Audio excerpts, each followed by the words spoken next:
Dadakan langsung tuh datang tukang kayu, digas kan sama dia, dipotong tap. Hari itu juga semua pada kesurupan.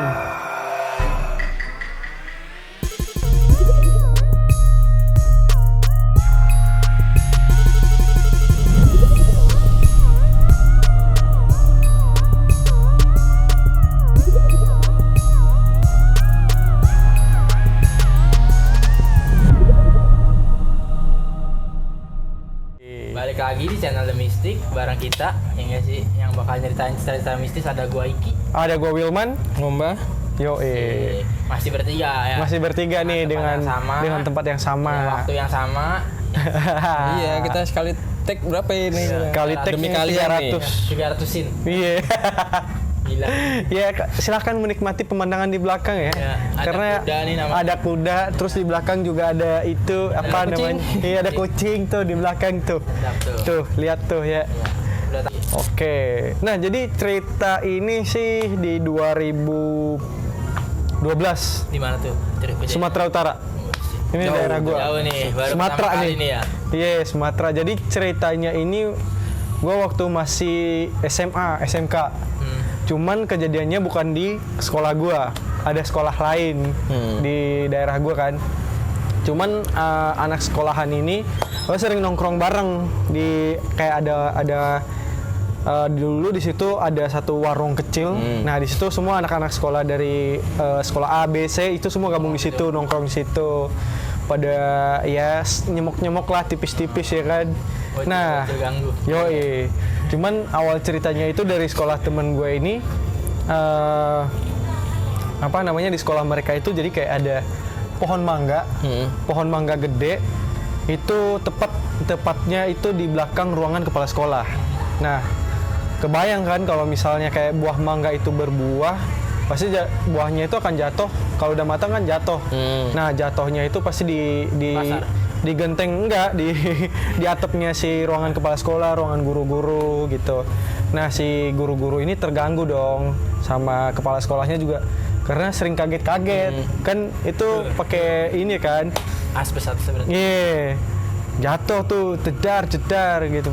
Kepala sekolahnya kaget-kaget. Nah, setelah beberapa, dan sebenarnya pohon itu juga sebenarnya udah lama. Sebelum sekolah itu dibangun, si pohon itu udah ada. Sampai kelihatannya itu emang udah tua banget pohonnya, udah gede banget pohonnya. Nah, Udah pakai tongkat berarti ya? hah? Enggak pakai tongkat. Pakai tongkat sih enggak. Cuman dahannya udah begini aja gitu. Ya kan? Nah, setelah itu si kepala sekolahnya ini karena mungkin dia merasa terganggu, dia minta di ini sama tukang potong kayu. Maksudnya nggak ditebang semua gitu, tapi dirapihin aja gitu. Yang di bagian atap kepala sekolah Yang sama di atasnya yang di atas. Nah, si salah satu yang jaga kantin ini, yang punya kantin ini, dia juga udah lumayan tua, Mbah, ngedagang di situ. Nah, dia denger nih rumor-rumor kalau kepala sekolah mau ngerapihin itu. Dia ngomong sama ketua OSIS, "Nak, ini dengar-dengar bapak kepala mau rapihin pohonnya ya?" Kata si ketua OSISnya, "Iya Pak, saya sih dengernya kayak gitu." Nah, cuman terus kan si yang jaga kantin nanya lagi, "Itu Pak kepala sekolah udah izin belum ya?" "Hah, maksudnya gimana tuh Pak?" Katanya gitu. "Iya, soalnya di situ ada yang tempatin lah istilahnya kayak gitu." Nah, biasa kan si Miss Kay kan suka banget tuh sama yang dahan-dahan pohon yang kayak gitu, yang rindang-rindang gitu. Nah, cuman sebenarnya yang ini adalah ada satu sosok di situ. Dia bukan di atas pohon tapi di bawah pohon, tapi tempatnya itu masuk ke dalam batang pohonnya. Itu kan pohonnya udah gede banget tuh. Di situ ada kakek-kakek tuh satu pakai baju hitam, kata si yang jaga kantin ini, karena yang jaga kantin ini juga sensitif Ki. Dia bisa ngelihat. Nah, udah gitu beberapa hari kemudian dadakan langsung tuh datang tukang kayu, digas kan sama dia, dipotong tap. Hari itu juga semua pada kesurupan yang siswa-siswa di sekolah. Semuanya? Bukan semua sih, ada sekitar 15 sampai 20 orang sekaligus, dang. Ramai. Gitu kan. Itu udah pada panik tuh semua, udah pada panik, sudah baru dipanggil lah pendeta, ustadz gitu-gitu kan. Soalnya kan kalau di sekolah itu ada yang non sama yang itu kan, yang muslim kan. Jadi ya sesuai sama ininya aja, sesuai servernya masing-masing lah kayak gitu. Nah, udah tuh karena si bapak yang punya kantin ini dia udah tahu belum ada izin dan segala macem. Akhirnya si yang punya kantin ngobrol sama pendeta sama si ustadz itu. Ya, jadi dia ceritain kronologisnya ini kenapa bisa. Dan bener aja dong yang ngamuk itu bukan si kunti-kuntinya, malah dia cuman nyuruh si kunti-kunti itu ya udah rasukin aja semua gitu. Yang lebih ngamuk sebenarnya yang kakek-kakek itu. Kenapa nggak ada omongan katanya gitu. Kenapa nggak ada permisi lah istilahnya kayak gitu. Dan itu berlangsung udah cukup lama sih. Itu ada 2 hari berturut-turut kayak gitu. Cuman di hari kedua itu udah mulai berkurang. Kan hari pertama tuh 15 sampai 20 orang dari pagi sampai sore tuh ganti-gantian. Soalnya kan mulai ditebangnya itu jam 10. Jam 10 pagi kan. Mulai kesurupannya itu jam 11. Jam 11 di situ langsung masuk semua, masing-masing kelas tuh ada perwakilannya. Di situ kan masuk semua. Pada takut apa segala macam. Jadi siswa-siswa yang lain juga sebagian disuruh pulang. Yang cowok-cowok disuruh tinggal dulu sebagian kan buat bantuin menggangguin segala macam gitu. Soalnya yang yang banyak kesurupan itu ya cewek.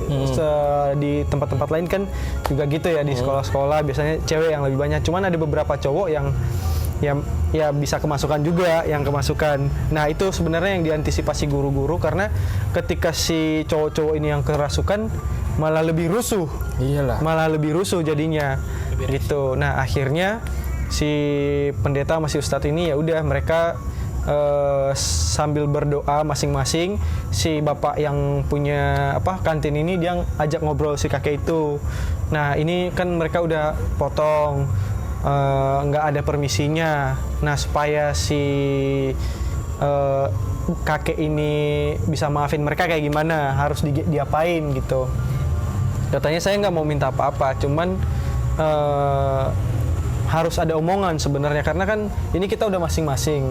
Kita juga saya juga nggak pernah menyuruh yang lain-lain ini untuk mengganggu di sekolah ini, tanya gitu kan. Nah, terus kita harus gimana katanya gitu supaya diambil semua nih yang udah masuk ini katanya gitu.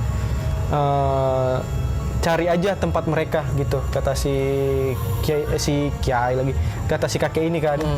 Cari aja tempatnya, kalau udah nemu ya udah mereka ditaruh di situ aja. Kalau saya akan tetap tinggal di sini katanya gitu. Tapi lain kali kalau mau dibersihkan, dirapikan, tolong izin dulu gitu. Nah, akhirnya si yang punya kantin ini jago juga ternyata cuy. Dia cuman kayak gini nih, nutup mata ya kan. Dia nyari tempat, ternyata udah nih saya udah ketemu tempatnya. Ya udah saya kumpulin semua. Udah dikumpulin semua sama dia. Udah dibawa ke tempat yang itu, ditunjukin kan, ini tempatnya. Udah. Setelah itu siswa-siswa semua setelah itu semua siswa-siswa itu udah sadar lagi gitu sih ceritanya gitu ya. Sama kan, hampir sama kayak di Jawa kan. Harus ada permisinya kan. Iya. Semua tempat sih kayak gitu Mbak RC. Iya. Saya permisi, kalau nggak permisi ya kita harus ganti tempat. Misalnya di rumah lo mau gue potong gusur, gitu. Lo pindah ke sini ya gitu. Iya Nggak sih. bisa sembarangan gitu. Iya. Ya sama halnya kalau kita masuk ke rumah orang juga sih sebenarnya ya. Iyalah. Kita ketok dulu pintunya. Permisi boleh masuk nggak? Gitu. Nggak mungkin tiba-tiba, bro, assalamualaikum. Oh iya, nggak mungkin. Mending pakai assalamualaikum. Ini kagak pakai assalamualaikum. Bersihin, lo dipotongin nih pohon-pohon yang ada di sini nih. Nggak ada bilang ngamuk lah. Apalagi itu tuh. Nah. Iya. Begitu tuh. Tanya, ada lagi Mbak yang mau ditambahin Mbak? Udah sih. Ya jangan ya seperti pesan-pesan gue, kalau nemuin seperti itu, pertama jangan saling senggol, yang kedua ya budaya permisi, budaya istilah orang Jawa itu budaya kulon nuwun itu diterapkan lah, karena kan ya zaman sekarang udah berkurang gitu. Walaupun dengan sesama manusia pun juga harus keluar nuwun. Iya. Benar, Mbak. Karena ya bagaimanapun orang Indonesia kan etika dikenal orang luar itu etikanya Iya. oke-oke gitu. Iya. Nah, gitu sih. Dan kebanyakan juga kalau misalnya nggak permisi-permisi itu ya mungkin kalau di luar kesurupan sebenarnya masih ada hal-hal yang lebih aneh lagi sih. Banyak. Kayak yang temen gue cerita satu lagi tuh. Dia baru nempatin rumah itu terus digangguin terus karena nggak ada permisi-permisinya. Iya, belum kayak istilahnya selamatan lah. Iya, Misalnya selamatan. Pengajian kalau di muslim, Gitu. kalau di non muslim ya dengan doanya mereka. Iya. Masih. Masing-masing. Kalau kata orang Sunda kan sewang-sewangan. Iya nggak sih? Sewa-sewangan. Saya bukan orang Sunda. Jadi seperti itu guys. Cerita kali ini ya kan dari Mas Wilman. Cus. Jadi terima kasih buat semua yang udah nonton video ini. Dan kalian semua yang mau nonton versi lainnya ada tuh di video-video kita ya. Dari pertama sampai sekarang. Karena kita semakin giat untuk membangun channel ini menjadi baik. Betul. Buat kalian semua ya nggak sih? Jangan lupa juga Ki, kalau misalnya kawan-kawan mistik ada cerita-cerita mistis juga, tapi nggak tahu nih cara nge-share-nya kayak gimana gitu. Cuman mau cerita tapi takut gimana gitu. Nah, kita sediain nih email di bawah sini di deskripsi. Nah, kawan-kawan mistik nanti boleh tuh email ke sana. Nanti kita ceritain juga. Ada IG-nya juga. Ada IG-nya juga tuh di siapa aja situ. tinggal pilih, ada berempat tuh ya. Iya. Nanti juga Pilih A, B, C, D atau ini pilihan ganda tuh jadinya ya. Ada esai. Ada esainya juga. Gimana Mbak? Ada yang mau tambah Mbak? ini kalau misalnya mau kirim Ki, nanti kalau mau di share IG-nya boleh di share, kita share. Kita share juga ya. Tergantung Gitu. dari kalian ya. Ya, Bebas kok. bebas. Kita mah anaknya santai. Biar kita semangat tinggal sini. Iya.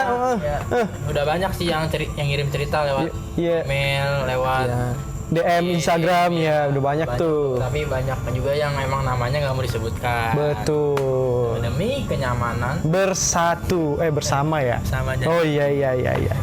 Oke, jangan lupa di apa Kak? Di subscribe, Di apa Mbak? Di like. Di share juga dan jangan lupa nyalain tombol loncengnya biar kita semangat untuk membangun channel ini menjadi lebih baik. The Mystic. Caps.